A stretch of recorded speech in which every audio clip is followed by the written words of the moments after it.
This is the Analysing Anfield podcast on the Blood Red channel, bringing you the best tactical and statistical analysis of Liverpool FC. Hello everybody and welcome to the latest episode of Analysing Anfield. I'm Josh Williams and I'm joined by not David Hughes. I'm joined by Kristian Walsh, the original host of the show. How are you getting on, Chris? I'm not too bad, thank you, mate. I thought I would let you host it, to be honest. I feel like my time has passed. I don't want to do the sort of the Kenny Dalglish sitting in the stand while Roy Hodgson's managing. So I thought I'd graciously hand over to you and just come along for the ride. So thank you for having me. We hope Dave is having a lovely time in the Lake District. Is that where he is? He hasn't even told me that. Yeah, he's in the Lake District. He's taking a well-earned rest. He's taking his partner and the dog, and I think he's having a nice little time walking around the hills. So we hope he's relaxed. Yeah, he deserves it, to be fair, tuning into Liverpool win the league every week. Get away from it. Yeah. I mean, we usually let the listeners know a week in advance, but I didn't even know last week that Dave wasn't going to be here. In fact, I think it was maybe a last-minute change of plans, wasn't it? But anyway, we'll welcome the super sub this week. So we're going to look back at Brighton, we're going to look back at Burnley, and we're going to look ahead to Arsenal this week, with a few little, side topics in between, I suppose. And then the final two matches of the season we'll tackle in the next episode, I assume. But yeah, we'll get right into it. We'll start with Brighton. Thoughts on the game, Chris? General? I loved it. I thought it was a really enjoyable game. It's probably the game I've enjoyed the most since. I probably got wrong. I agree with that. It was just, there was no danger to it. It was two very, obviously one elite side and one side which has the potential to be quite good, I think. Going toe to toe. I really liked sort of the fluctuations in the game. I thought Liverpool obviously started fantastically, but credit to Brighton, they came back and played some really nice football. I think in Graham Potter, they've got a really interesting manager there. He obviously did really well in Sweden with Östersunds. So I think it was an interesting game, really enjoyable, and I think one of the main reasons I enjoyed it is because it was a little bit of a throwback to the Klopp sides that we truly love, I feel, and that's the sides that press from the off, and you've got players like Keita and Firmino absolutely harassing centre backs and holding midfielders with every touch of the ball. So it was really enjoyable. It was a good back and forth game. I think the XG will probably point to there was plenty of goal scoring opportunities and just the perfect sort of way to spend a Wednesday evening. Really, it's the sort of thing that you do want to do when you've won the Premier League. You just want to sort of enjoy the football and see little interesting glimpses of a few things, and that's what they offered us. Yeah, I think you're right in terms of a bit of a throwback to the original Klopp side, because I think gradually as we've got on, Liverpool have become more and more of a controlling team, really, and this felt a bit more high risk, and I think that's the expected goals that I'm going to get to now is probably a bit of an insight into why high risk has been replaced, I suppose, by control, by Klopp. The expected goals on the day, quite surprisingly, I thought, was 1.9 to Liverpool and 2.4 to Brighton. So Brighton actually had a higher XG, that's according to StatsBomb. Just a little bit surprising for me. So that's roughly a 2-2 draw, really. I mean, there's not a great deal in that, but it just didn't feel like we were under the cost to that extent, to 2.4 goals extent. And even if you look at the shots, Liverpool had 20, Brighton had 12. Liverpool had 8 on target, Brighton had 2. So little bit of an I thought that was a bit surprising. I'm not sure about yourself. Yeah, when I saw it, I was very surprised. I feel like it's a good little insight into why Liverpool's XG and XG points and that kind of thing doesn't necessarily correlate with how dominant they've been this season. People will point to the expected points and that kind of thing this season and say, well, actually Man City are above Liverpool despite the big gap. Chelsea aren't too far behind them. But what you saw there was the ultimate Liverpool go 2-0 up and then concede a couple of chances because they take the foot off the gas a little bit. Whereas a Man City, for example, will put the foot on the throat and really sort of hammer that home. And that's what they did against Brighton, funnily enough, earlier this week, but obviously after the Liverpool game. So what, I think the XG probably doesn't necessarily reflect the dominance Liverpool had. Don't get me wrong, Brighton had chances, but it feels like they were all, even though they were good chances, they very rarely were they in a position of peril for Liverpool. Obviously, it goes to 2-1 just on the stroke of half time, and that's a really high chance in terms of probability. Very well executed, but in terms of location wise, from Trossard, it's pretty much slap bang in the centre of the goal, and you would expect them to finish that. But from that point on, obviously Liverpool, I think they scored around the 75th minute or whatnot. I don't feel Liverpool were under any necessarily sustained pressure, but because Liverpool have had that 2-goal lead and they're not necessarily attacking, it just allows Brighton that opportunity to come back into the game in terms of an XG. But it never felt like Liverpool were in any real peril. There was no Diogo Jota in the last minute at Molineux, for example, that sort of miss. It was very at arm's length, accumulating expected goals through long-range shots and that kind of thing. Yeah, I think maybe what was a little bit out of character and what maybe give the XG a little bit of a boost was the Brighton shots that they did have were quite close to goal, and they were quite central in the penalty box and that sort of thing, which Liverpool don't usually tend to afford those sort of chances. But you mentioned that the first goal there. To be honest, the first goal we scored, I feel like I've seen exactly that goal months earlier against Bournemouth. I don't know if you remember it. Yeah, I do. I can't remember who it was who receives the ball for Bournemouth, but Naby Keita darts out of midfield exactly the same way, wins the ball, and I think Mane scored that day. Huddersfield last season at Anfield, 26 seconds or even earlier. Same kit as well. Yeah, yeah. But I think when you're playing these teams, like when you think of Brighton and Bournemouth and maybe even Huddersfield as well, you think of those teams that are trying to play the right way, don't you? But they're not really good enough yet, and they're not really, they're making tracks basically, but they're nowhere near at the level you need to be to play through Liverpool yet. And I think they've got, when it comes to build up, they've got quite basic patterns of play that you can very easily predict.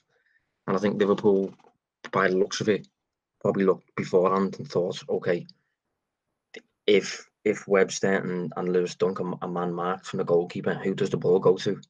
It goes to whoever it was, Davy Proper or something like that. I think Naby Keita just anticipated it really, really quickly, because he initially darts from almost the centre circle, I think. It's a really long run, and it's no surprise that I think Proper has no idea Keita's anywhere near him. But because Keita knows exactly what's going to happen, it just works perfectly. They actually do it very, very early on, Brighton, and sort of signal their intention. I think it's within the first minute or two. I think Sky flagged it as well, but they play out from the back and they do really well. They beat the press basically. But it didn't deter Liverpool. They just carried on, and the second time they pretty much caught them. So I think that's a big thing for Liverpool, and I think that's why you see. I think the improvements. People say the Premier League is rubbish, and they try and use that to distract against Liverpool and their achievement this season. I think what you're actually finding is that there are probably more teams who are trying to play football. You know, the likes of Mark Hughes, Sam Allardyce, Tony Pulis, they're nowhere to be seen anymore. Neil Warnock, obviously, he's back down at Middlesbrough. But the thing is, teams playing football, I think that's more likely to benefit Liverpool and that's go what I mean, against Manchester City. Yeah, I think it does the opposite for both teams.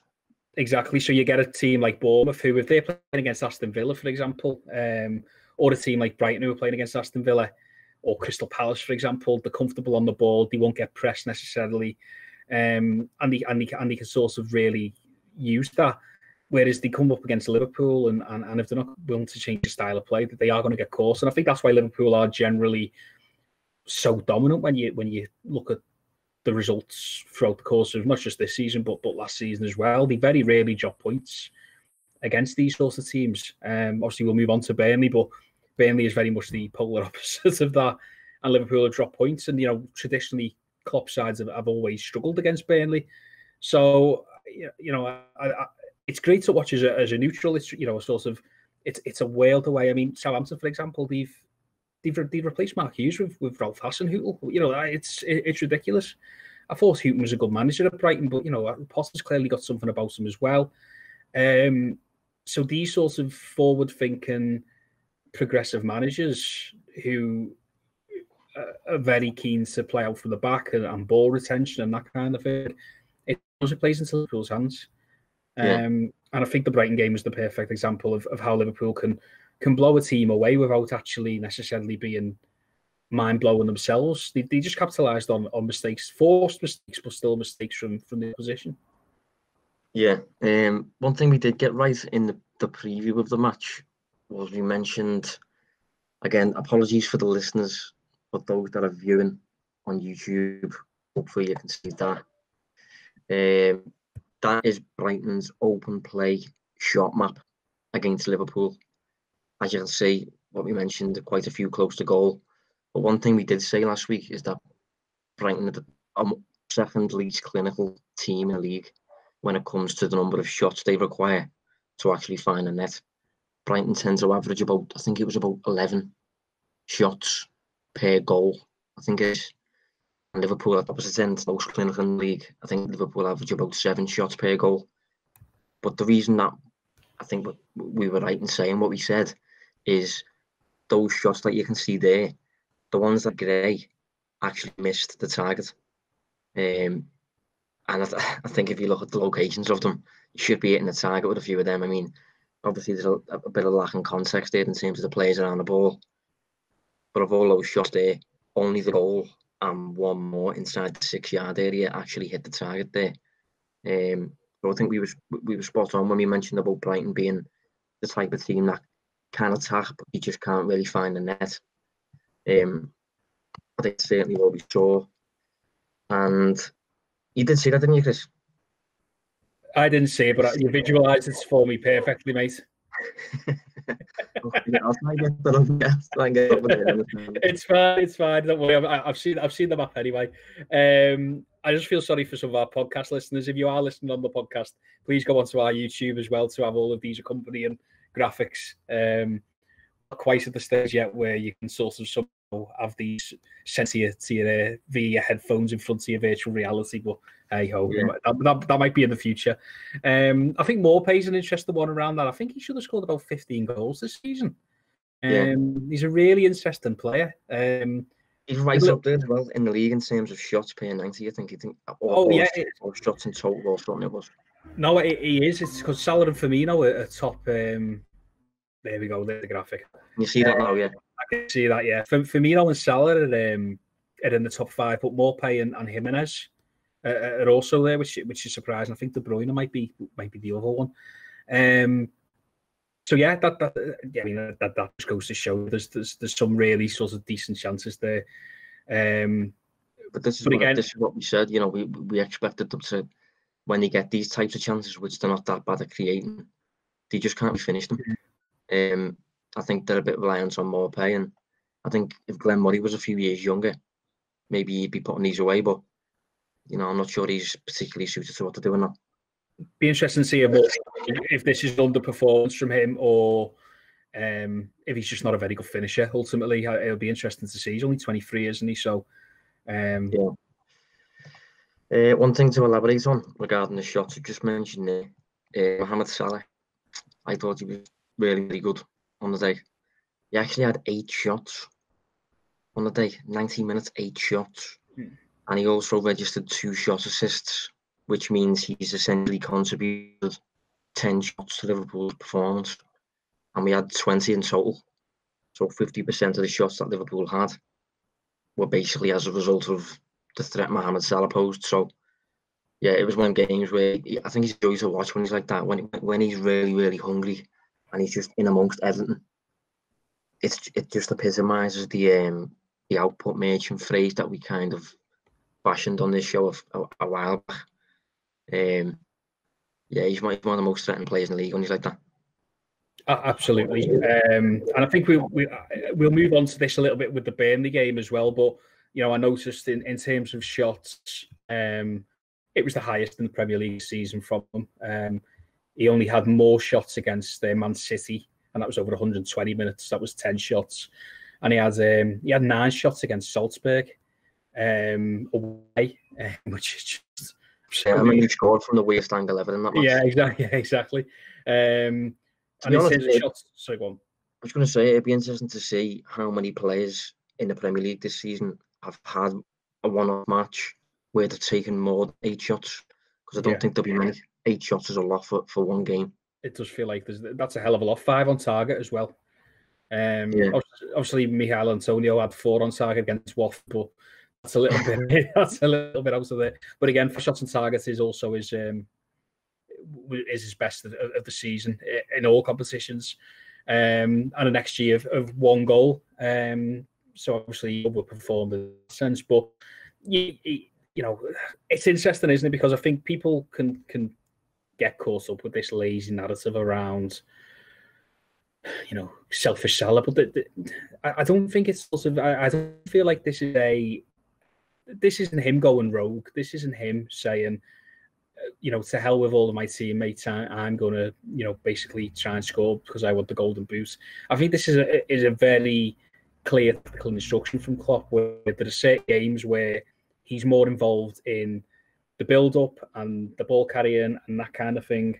And there are other games where he's massively just there to be involved in the output. And this was one of those, and sort of I'll mention this a little bit more when we talk about Burnley. But as I said there, 8 shots for Salah against Brighton, 5 on target. But in terms of carries, he only had 29, which is in his bottom half of the season.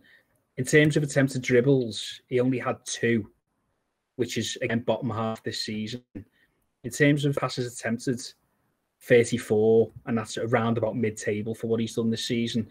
So I suppose, in terms of touches even, his highest in the Premier League was the Crystal Palace 4-0, that's 79 touches. The Brighton game, there was only 43. And then finally, pressures, which obviously I think this is all from FBref/StatsBomb. Either way, his highest pressures-wise is Man United, and that's 35, and he pressures loads against Chelsea with 30, Arsenal with 30. Against Brighton, it was only 11. Now, obviously, that's got to do with the possession as well. You can't pressure as much if the opposition don't have the ball. But I think the point here is that, there is a clear sort of, in this game, he is not there to sort of necessarily, I mean, I know he did create, but he's not necessarily there to pressure carry the ball. He's there to be the output nation, to shoot and score. Yeah, he's there to basically finish moves. That's kind of what he's in place for, yeah. He's ultimately the striker. We talk about Firmino, and we will talk about Firmino as the facilitator, but, ultimately forget about everything that around, formations and what match of the day put up on the screen. He's a striker, and that's what he's doing. He's an out-and-out striker there. And it's interesting to sort of, we will talk about this in a minute with the Burnley game, but it's interesting to see how, more shots means that he's less involved in other aspects of the game. Yeah. I mean, one final thing on the Brighton game, just one player I wanted to flag that I thought impressive on the day. Leandro Trossard, biggest threat for me, actually scored Brighton, one of the goals for Brighton, 4 shots as well, and 1 shot assist. So yeah, he's quicker than I was aware of, by the way. In terms of his speed across the ground and that, I didn't realise he was that fast. And whenever I've seen him, whenever he's come on for Brighton or whatever this season, I've been impressed with him. So I think he's one to keep an eye on. I'm going to just double check his age now.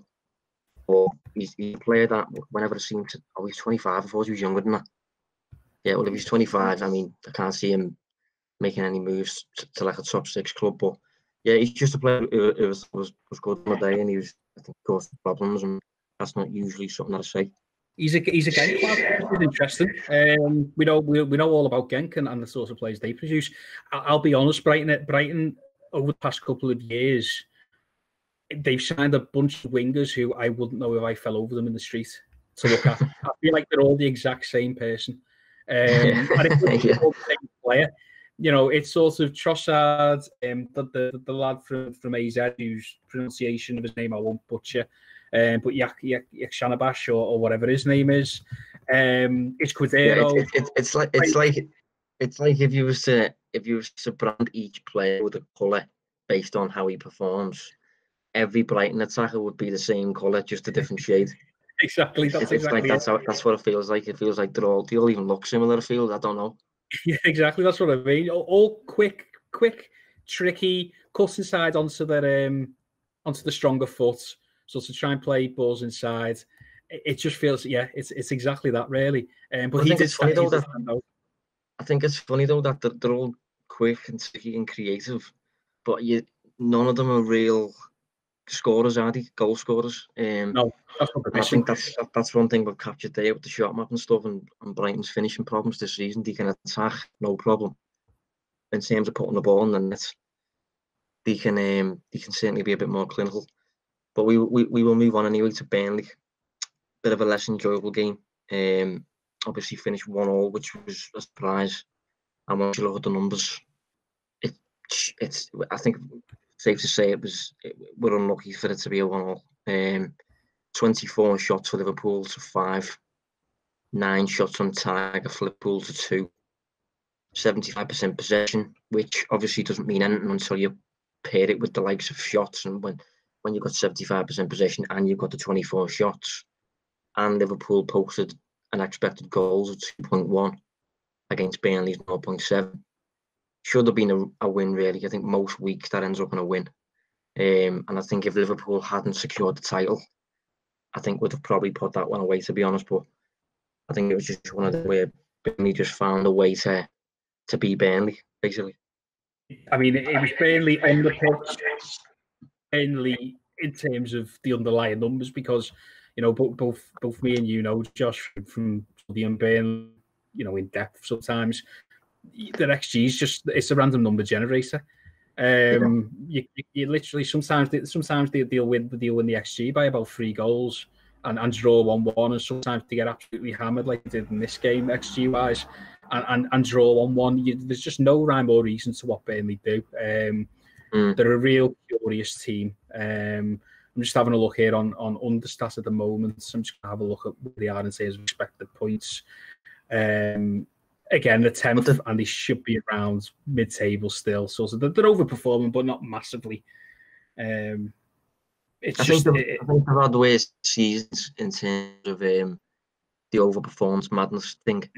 But I think you're right in terms of usually expected goals correlates with your results. Usually it gets your result fairly accurate. With Burnley, the expected goals could say something, and the result could be something completely different. It usually is with Burnley. They don't usually go with the performance indicators for whatever reason, style of play, whatever it is. Yeah, completely agree. So it's really hard to sort of look at them and assess. I mean, to be fair, Klopp's always struggled, might be a hard word, but it feels like Liverpool under Klopp have, apart from the 3-0 back in I think it was the last week of August this season, they've always had issues. This game reminded me very much of the 1-1 with Burnley back in 2017-18. In fact, I think the goal was pretty much a carbon copy that they score, from what I can remember. Liverpool went 1-0 down that day, and Salah scores straight away from kickoff to make it 1-1. But it is just Burnley, and I do feel like there is a situation where I think with the crowd behind them and with something more to play for, I think Liverpool probably do. They do get the win there. That being said, I suppose worryingly for Liverpool, I thought the first hour, Liverpool were fantastic, especially the first half hour. I thought they were absolutely fantastic.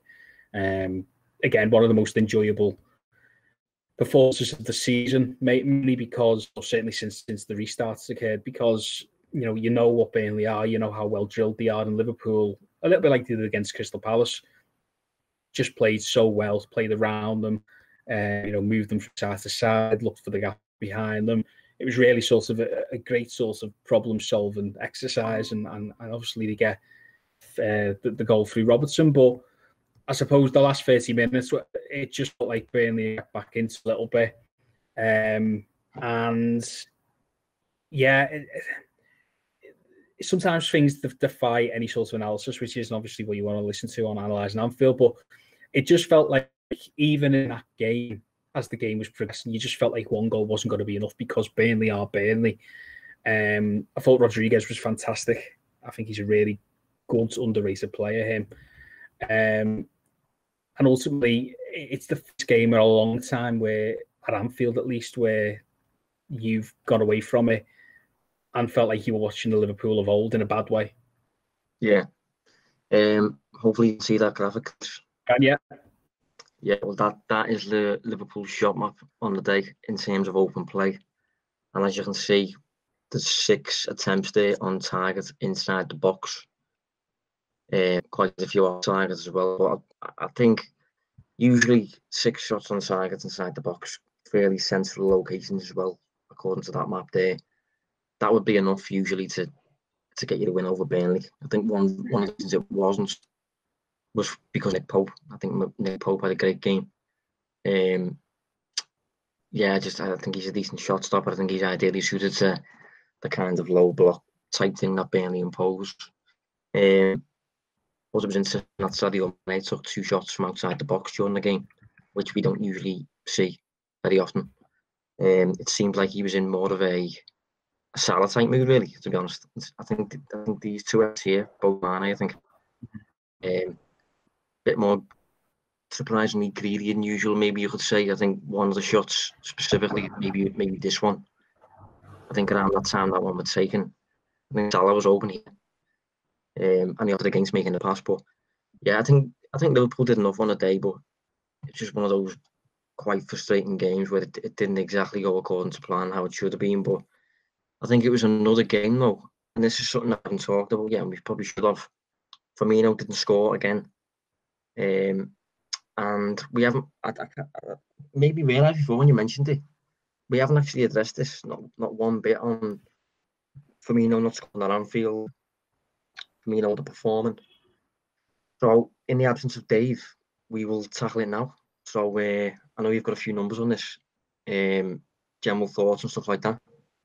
So, yeah, I did a little bit of deep diving into Understat. And I mean, it should be pointed out, this is just one model. So it did vary slightly when you looked at FBref and StatsBox data. But on Understat, they go back all the way to 14-15, which is why I used them.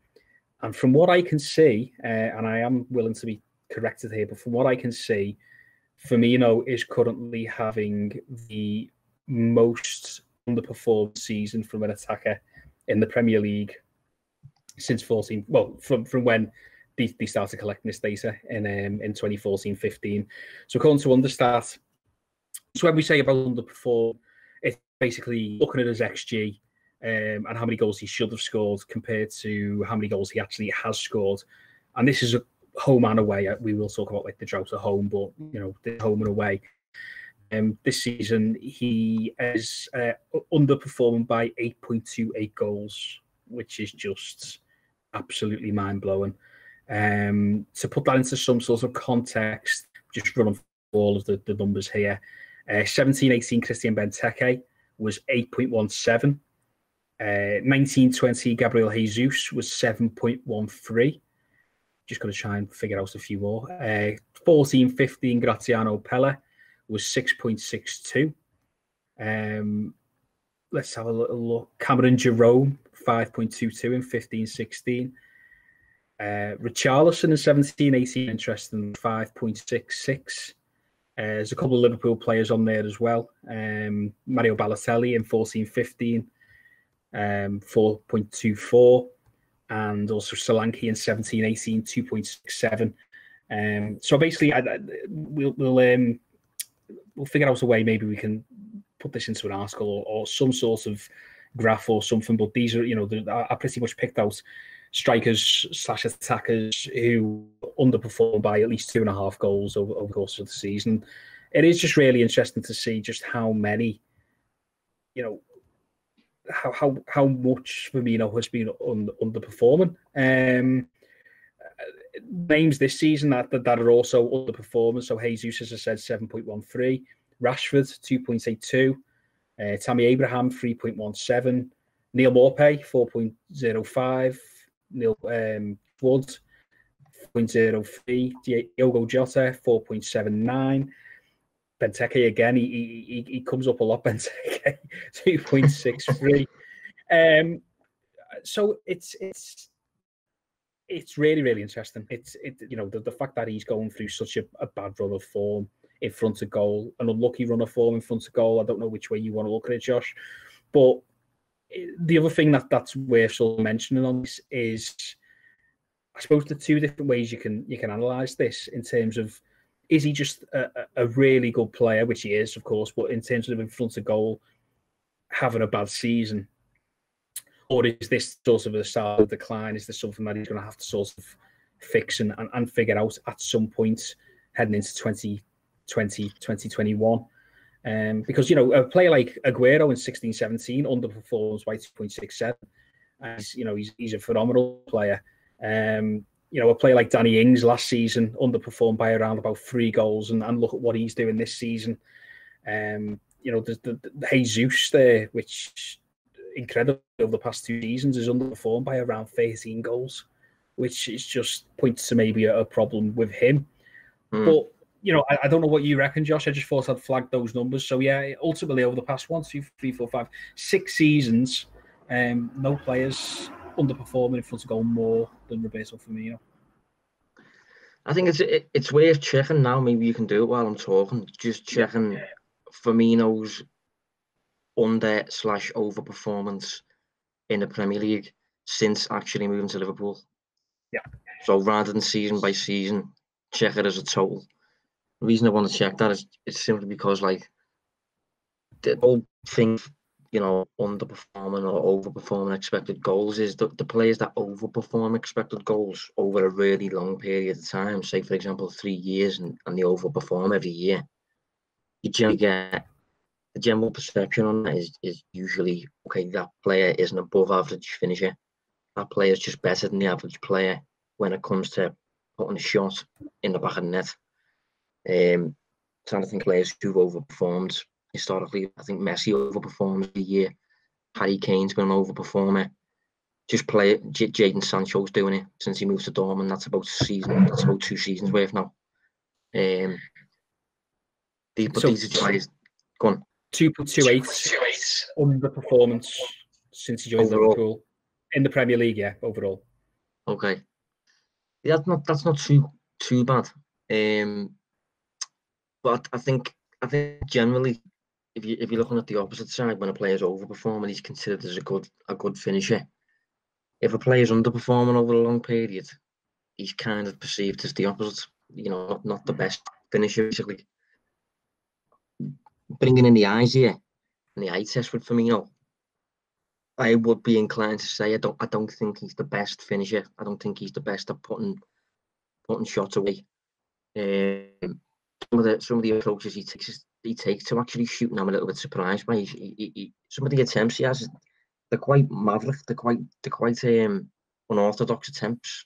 The way he strikes the ball, like say for example, I think Salah's first goal for Liverpool against Watford. Do you remember the 3-3? Yeah. I think Firmino gets the assist for that, but I think Firmino shoots there personally. But his shot is kind of like a dink over Ben Foster, and it's going wide. But it's just when you're presented with that opportunity to go for that as your means of finishing, I just thought, and to be unorthodox, as I said, and, when we beat City 4-3 at Anfield, he went for the same lob over Ederson. It went in this time, but he's just a bit of an unorthodox finisher, and this is, hopefully you can see this. Can you see this? No, can't see it. Right, I'll have another go. Keep going because I'm sort of because obviously to peel back the fourth wall here. We're very much off script here and just Googling things. I'm going to have a look at Firmino's goals a little bit, because it feels to me as if he is a striker. And I always thought this about Robbie Keane going back years. Is he a sort of striker? There we go, this is working now. Is he the sort of striker who benefits from instinct? So I'm thinking about some of his great goals. I mean, he scores great goals. So let's go through his goals this season, just really, really quickly. I mean, it would probably be just as good, and this is probably an article for you at some point, Josh, but going through his misses. But the Southampton goal, it's pretty much I can't really remember it. The Burnley goal is quite instinctive, sort of he picks it up edge of the area and hammers it home. The Chelsea goal is a header with inside the 6-yard box. The Crystal Palace, I mean, this probably correlates with what you're showing there. The Crystal Palace goal, again, that's sort of a bit of a ricochet in the box. He obviously scores against Monterrey, sort of an instinct flick. Flamengo is not necessarily instinctive, but he's only got it's sort of that bit of individual brilliance. The two Leicester goals, again, a quick header where he doesn't have to think about it, and the second where he sort of drops the shoulder. So basically, without sort of going on and on and on, they are sort of. It'd be really interesting to look at the sort of goals, because it feels to me as if he's a very impulsive sort of striker where he just feels the moment. I don't think he's got a certain go-to finish, if you will. We all know about. I think that's what I was getting at. Yeah, maybe. The great thing about Salah is that he's got every type of finish. He's got the kick, he's got the ding, he's got the drive, he's got all of that sort of thing. But with Firmino, it just feels like he sort of just does whatever he feels. A couple of those goals I've sort of mentioned there. Even thinking about the Tottenham away goal and the Wolves away goal, they both sort of, they come to him quickly. He drops the shoulder and he just rifles it home, sort of beyond the keeper. That's the sort of thing where he's not really thought about it. He's just gone for it and it's gone in. And I just wonder if he's that type of player where he thrives, where he's not got much time to think about things and it's just that instinct. And, he sort of, if he's got too much time, if he's one-on-one with the keeper, for example, he might fluff his lines. But if there's a situation where he's sort of got that chance to basically, he's got a split second to the side, am I going to take him on or am I going to have a shot? He does it and it benefits. Yeah. I mean, looking at those attempts there, that's his open play shot map this season. I'd be interested to watch these two back.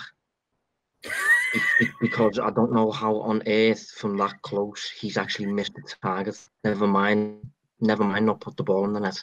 Let me see if I can get it up on the stat. One is against West Ham, where he apparently hits the post from a header. I think I remember that. I think that's the one where he's like back post and somehow manages to hit the post. And then there's one against Norwich on the opening day of the season, so you'd be forgiven for not remembering that. Left foot, shot onto the post. So that XG there is 0.69. And likewise, the one from the corner against West Ham is 0.69, which is just remarkable. Really. I think obviously you don't know which one's ahead is there, but I think there's a fair few around the locations central in and around the penalty spot in the 6-yard box where it's different if the headers, but for me, he looks like he should be hitting the target with a few more of those. I think that's reasonable to say. And yeah, I mean, I think people have got a point. I mean, if you look at his conversion rate this season, which isn't a bulletproof way of measuring, whether a striker can finish or not, but Mohamed Salah's striking conversion rate 16.3% this season in the Premier League. Sterling 20.4%, De Bruyne 11.8%, Mane 24.2%, Kane 18%, and then you got Firmino 8.7%. He's converted 8.7% of the shots he's taken, and I think you mentioned earlier that he's actually in the top 5 in the Premier League for shots, which is it is odd because a lot of the arguments to support him is that that's not his role, and he's essentially a number 10 and all that sort of stuff, which is true. But then if he's in the top 5 in the league for shots taken, that kind of conflicts with that a little bit. But yeah, it's a weird one. I mean, the fact that he's got an underperformance of only 2 goals since he came to Liverpool suggests he's probably an average finisher, maybe a tiny bit below average, but not much worse than that. But this season just seems like a bit of an anomaly, really. I mean, I don't really know what you put it down to be honest. I mean, make no mistake as well. If we're to say that his average around Liverpool is let's say underperformed by 2 or 3 goals, that's still a 13-14 goal season, which is really impressive. He's bob on in terms of assists. He's in terms of expected assists. His XG per 90 is 0.51, which is up there with. I mean, in terms of. Let's just have a look here. You've got Iniacho, who obviously doesn't play. Let's say anyone who's played above 1,000 minutes. You've got Jamie Vardy. You've got Dominic Calvert-Lewin, interestingly. And then you've got Roberto Firmino. There's a few more, actually, sorry, as well. You've got Aguero, Abraham, Rashford, Antonio, Salah, Sterling, Wood. And that's it. So you've got... And Jesus. God, Jesus' numbers are terrible. Maybe it's a Brazilian thing, but yeah, he's top 10, 12 for that metric as well. He should. It is interesting. I mean, even the one against Burnley, and I suppose this is why we're talking about it. It's on his weaker foot, but he scuffs it, doesn't he? And he's got a little bit of time to think about what he's got to do. And it's just sort of, do I go near post, do I go far post, do I put my lace through it, do I go back onto my right foot? It's just, it'd be really interesting if any of our listeners / viewers want to do it, to go on one of those Firmino compilations and just basically have a look at all of his goals and see if there's any sort of pattern, because I do wonder if that's the case. Yeah, can you see a shot map again there? Yeah.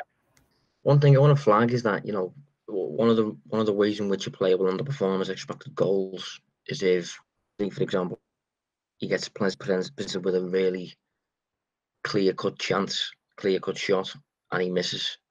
And if you look at the number of shots that Firmino's had close to goal, in and around here, say for example the penalty spot sort of thing, only the stars are goals. So fair enough, he's at the target a few times with the likes of these here, but he's not even scoring from there. Like, I think a lot of the underperformance probably stems from when he's presented with shots close to goal, he doesn't seem to put them away. Whereas some of his goals here, like this one, they're all a little tiny bit further away from the goal. So that one on the left, for example, I think is the Tottenham one. Probably. I think a lot of his overperformance will probably stem from the amount of opportunities he gets close to goal that he doesn't put away. Because they'll be valued as high XG chances, but he's not finishing them, so he's losing a lot of. Say for example, just these 2 here are probably worth more than 1 goal, and he hasn't even hit the target with either of them. So straight away there, you've got an underperformance of about maybe 1.2 just off them 2 shots. And if he keeps doing that with shots close to goal, they do add up in the end. So what do you feel? What do you feel like the answer is? I mean, is it? Does he improve? He's 28 now. Does he improve, Josh, or is it a case of, should he start looking for an upgrade? Because you can't get a player who does what he does and get into those positions. Surely it's a good thing that he is getting in those positions. It's just a case of trying to make him finish when he gets in those positions. I think one of the reasons we haven't spoken about it on this pod is probably because I'm not worried about it. It's never been much of a concern, and that's just because these streaks tend to happen. You just tend to go, you've run hot, then you run cold sort of thing. This is a bit of an extended period of run cold, but it's not a massive concern, mainly because, and this again feels like a bit of a cop-out, but there's 2 other players in the team who are more responsible for putting the ball in the net than he is.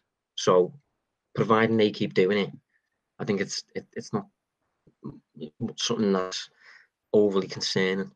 If Firmino was your Aguero, for example, it'd be a bit more of a worry. But because of the extra stuff that Firmino does, I think Mourinho said once that these strikers who, when they don't score, they offer nothing. I think Firmino's the opposite in that regard. That when Firmino doesn't score, he still offers all kinds in various other departments and stuff like that. So, and he's not going to stop doing that. So, for me, you just keep playing, you keep persisting. I'm not sure if it's something that you mentioned to him or not. Klopp will know more about that sort of thing. It is weird, but I don't know. I've just been looking there as well, Josh. I'm on Weiss now, and you can toggle between home and away. He's actually, his XG is higher at home. So that's just. I think that I don't think there is a thing around Anfield. I think it's probably just it's one of those weird quirks. But yeah, in terms of XG, his XG at home should be.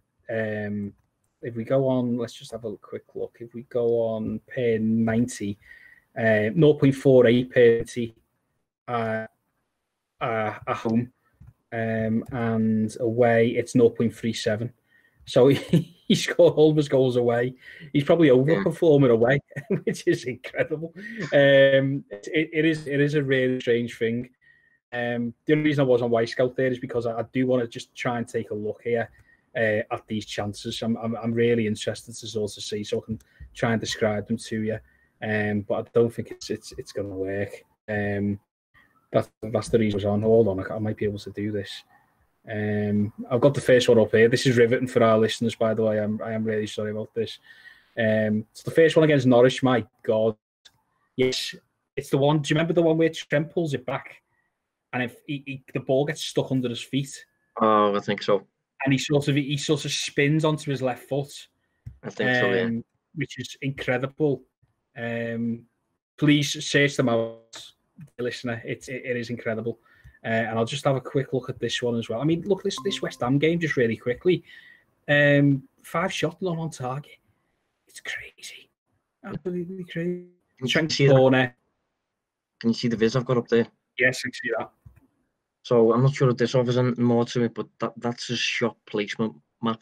And on your left side of the dash, if you like, that means he's scored. And on the right side, say for example this one here, that means 1 goal scored in that zone of the goal, 13 shots on target in that zone of the goal. So as you can see, he is very inclined to hit straight down the middle.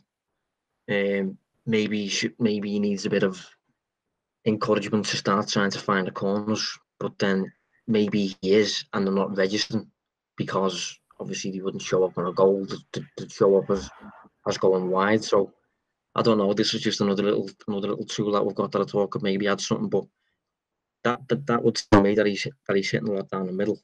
But as I just said, we also know he's missing a few from close to goal. So I don't know.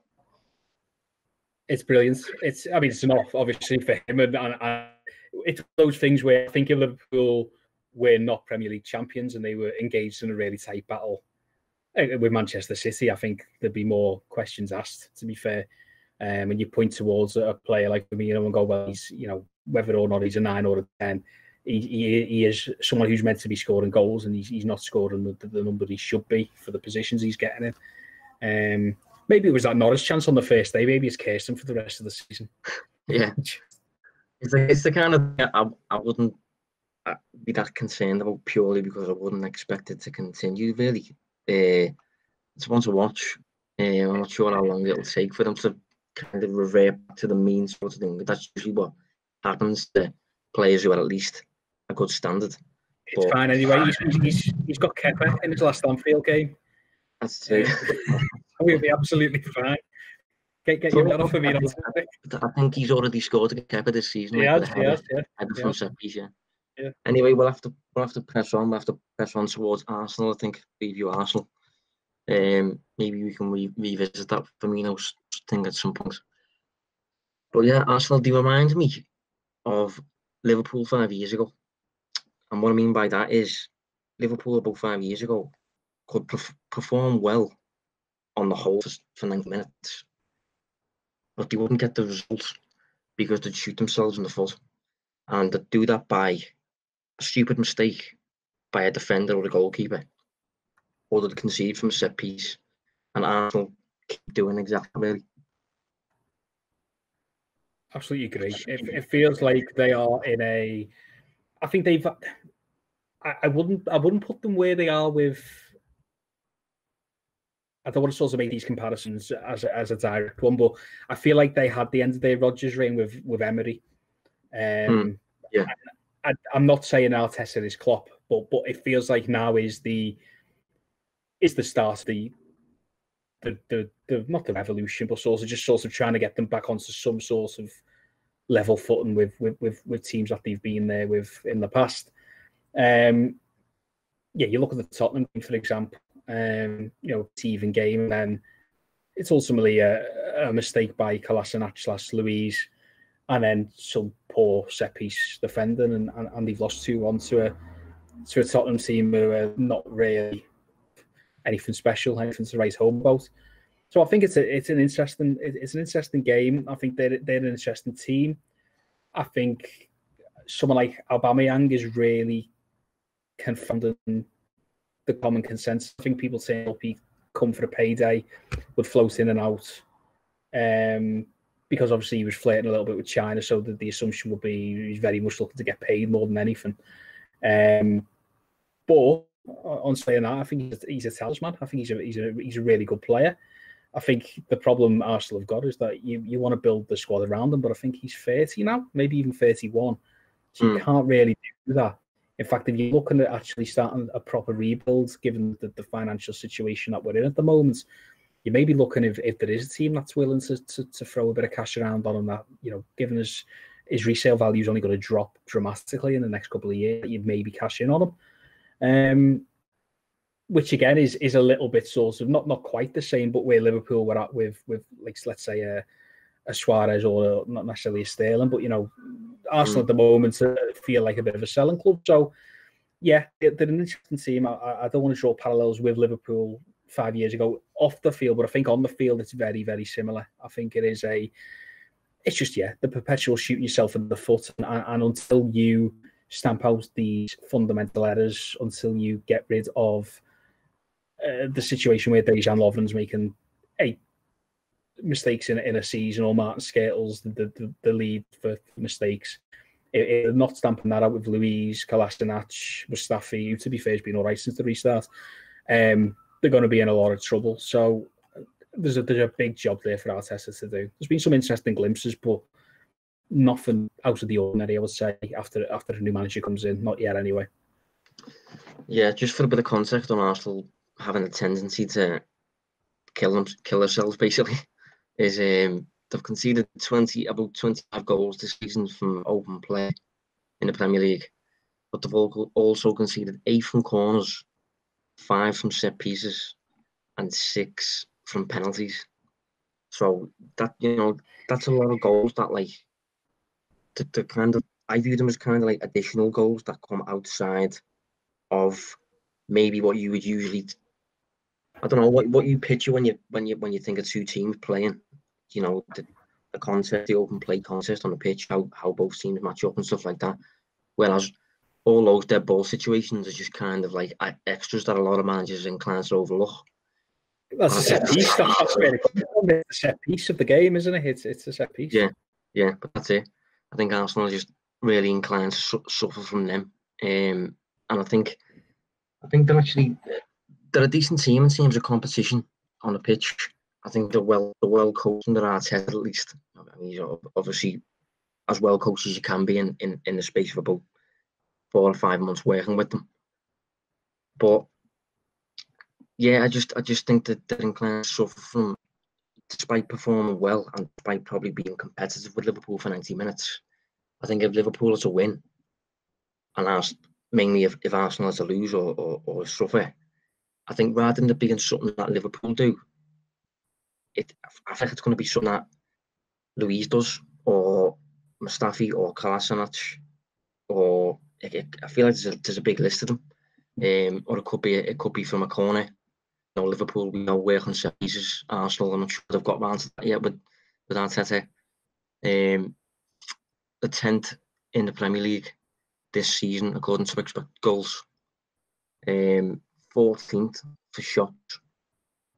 That means that 13 other teams that have took more shots so far than Arsenal in the Premier League. Which and it's Aubameyang get absolute shot merchants as well. So God knows what it is if you take him out. Yeah, I'll double check that now. But I mean, I grew up watching Thierry Henry and those teams. So to think Arsenal have now dropped back to arguably the 14th most threatening team in attack in the league is quite mad.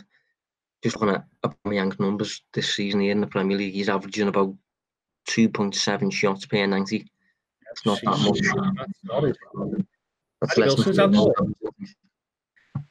So again, Harry Wilson's had more. Has he? Lacazette, do you know what? Lacazette's got more than him. So that's interesting. He's on about 2.8. Yeah. To be fair to Lacazette as well, he can finish. But since Arteta came in, Arsenal are 9th for expected goals and 9th for expected goals against. I'm not surprised he hasn't made a big impression in terms of results or anything like that yet. It's not one of them jobs where you can come in and start immediate return like that. You need to start working with this group and changing the direction completely, I think. So I do think he's good, but I don't think I think he's still got a bit to do. But on Arsenal, I can't help expecting a really tough match. I think that they're going to be really well drilled without the ball, especially. But I think Liverpool will get something, probably a win, purely because I don't trust Arsenal to not do something detrimental to themselves in 90 minutes. Well, you look at the 3-1 at Anfield as well. So the first goal comes from a set piece, which Matip scored. The second goal comes from a penalty. And then the third goal comes from David Luiz diving in at the touchline for zero reason. Salah skips away and scores. That's a perfect example. Yeah, that is pretty much Arsenal 2019-2020. Yeah, I agree. I think it'd be interesting to see what Liverpool do in terms of A, the way they approach the game, and B, sort of the team that they put out, because it does feel like you could really swamp that midfield, especially if they play three at the back. That pretty much leaves only a two-man midfield there. Obviously, sort of the wide players will tuck in and help out there as well, but it does feel like it's it's going to be, let's say, for Ceballos and Xhaka, it feels like Liverpool can really get around those, pressurise them, and give them a really tough evening. Yeah, I think Ceballos' debut was against Burnley at the Emirates, and I remember watching him and thinking he's a very classy midfielder. And he came to Anfield, and he just didn't have the legs. He was just shattered after an hour. Couldn't get anywhere near the likes of Henderson and players who were in his face and had more stamina than him and stuff like that, basically. And I think if Arsenal play a back three again, which they did against Spurs, I think if they want to play a back three and they want to kind of play a bit of a proactive game, which I'm assuming they will under Arteta, and considering they're at home, that could leave the potential of a back three as opposed to a back five, and that could leave, Sam Mane, Firmino up against Mustafi, Luiz, Kolasinac, which feels like, if you're an Arsenal fan, feels like a nightmare, doesn't it? It feels ominous, really. No, I go along with that. I feel like, in terms of a matchup, it does feel like even the fullbacks, or the wing backs, however you want to look at it, wide midfielders, they're going to have a lot of that 90 minutes is going to be backpedal. I feel like, in terms of trying to help track Salah and Mane. It does. It feels like. I was going to say maybe Arteta will go along the same route as he did against Manchester City. First game back, he played Manchester City, didn't he, after the restart?